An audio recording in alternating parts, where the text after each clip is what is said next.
Hello, everyone, for the third lesson on English reading, pronunciation, vocabulary, and sentence structure.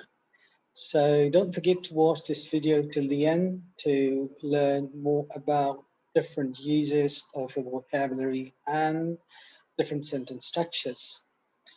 And one thing more, you don't have to forget to like or subscribe to this video so that more videos like these can come to you on weekly basis and you slowly and gradually develop your language skills.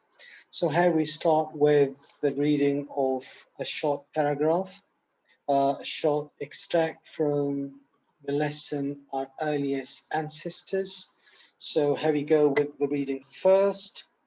Uh, so here we start. For many years, scientists have been piecing together the story of our ancestors on their long road to human civilization. Part of the story begins in East Africa at a gorge called Olduvai, where scientists stumbled across the fossilized remains of animals. Their bones and tissues had over thousands of years turned into stone and so provided an invaluable link with the past. The large numbers of the remains suggested that other creatures might have deliberately killed these animals.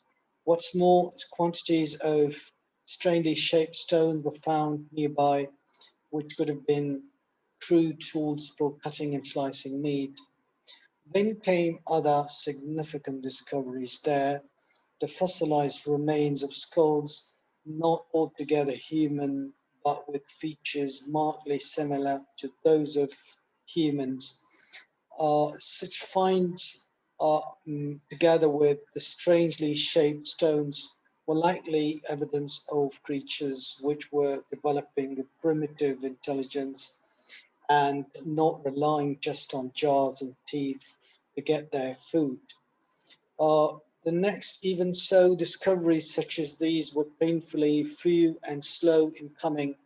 This isn't surprising when we consider how rare it is to find a few bones of anything that perished countless years ago. When a creature died on the open plains of Africa, the scent of its decay sooner or later attracted other animals of all kinds. They devoured the soft tissues and crushed the bones in their jaws. Hardly any trace of its existence would be left. Very few carcasses, however, suffered a different fate. They sank into the muddy shores of lakes and rivers, where they lay hidden from other animals. Then the gradual process of fossilization began. Ever so slowly, bone and tissue turned into stone. Meanwhile, as centuries passed, wind and rain sent layers of earth drifting over the fossils, burying them deep forever. So this was the reading text. Now we move to vocabulary. What I've done, I've touched on these vocabulary from different contexts. You will have the meaning, the antonym, and then the various forms of the given word. Then the collocation, which means that uh, which other words can come with the word that you are learning, and the last thing is the sentence. So sometimes you'll get one sentence, sometimes you'll get two, which will be based on the metaphorical use as well as the literal use of these words and sentences. So here we go with the first word, which is ancestors, meaning forefathers or grandparents or parents or anyone who comes before you in your family are your forefathers or your ancestors. So the antonym for ancestors is predecessors. Antecessor is also a word which we can use as antonyms, but this is archaic now. The variant of ancestors is ancestral. okay, which is an adjective, and the collocation for ancestor or ancestral is ancestral property, property that belonged to someone's forefathers, or the ancestral house. So the house where someone's forefathers lived. Now let's come to the sentence. So sentence number one, their ancestors came from Central Asia. She has inherited physical features of her ancestors. The next word we have is stumbled, meaning to trip on something or lose balance. Antonym for stumble is to walk over smoothly, to straighten or keep balance. And forms, stumble or stumbling. The word we can use with stumbled or stumbling is stumbling steps, or he or she stumbled on the road. So the sentences are, while walking a stony path, he stumbled several times. Now, this is the literal use. Now, let's look at the metaphorical use of stumble. We won't let our determination stumble on the face of tough challenges. So this was how we used it metaphorically as well as literally. Now let's move to the third word, which means fossilized.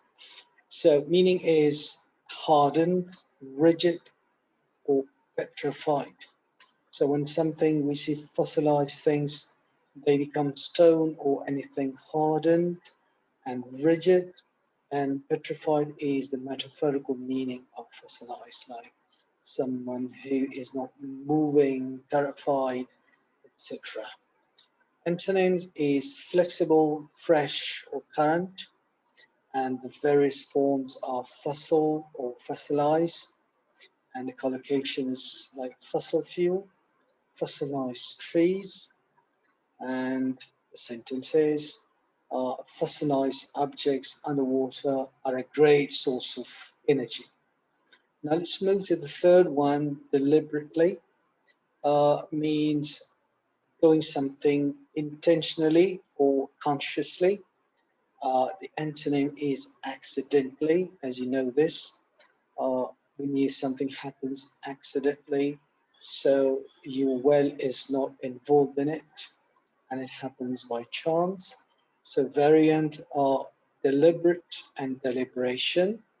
The collocations are deliberately done, deliberate violation, and deliberate action. So these are some examples of collocations for this word. And the sentences are, the police took a stern action against those who deliberately violated traffic rules.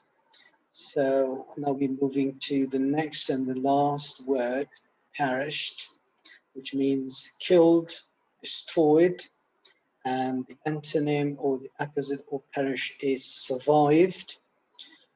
Its forms are perished or perishing or perish, and the collocations are passengers perished or boat perished. Now let's come to the sentence, first with the literal and the second with a metaphorical use. The boat was about to perish in the violent sea waves. Now let's look at the metaphorical use of perish in a sentence. That tragic incident perished all my hopes. So guys, this was all about today's lesson. Hope you enjoyed it. The best way to get more from this lesson is to write down the vocabulary and listen carefully to the pronunciation of different words. And again, don't forget to like and subscribe to this video so that more and more lessons can come to you on a weekly basis to improve your pronunciation, your reading, as well as uh, your vocabulary and speaking. Thank you for watching. See you in the next lesson. Bye bye. Take good care of yourself.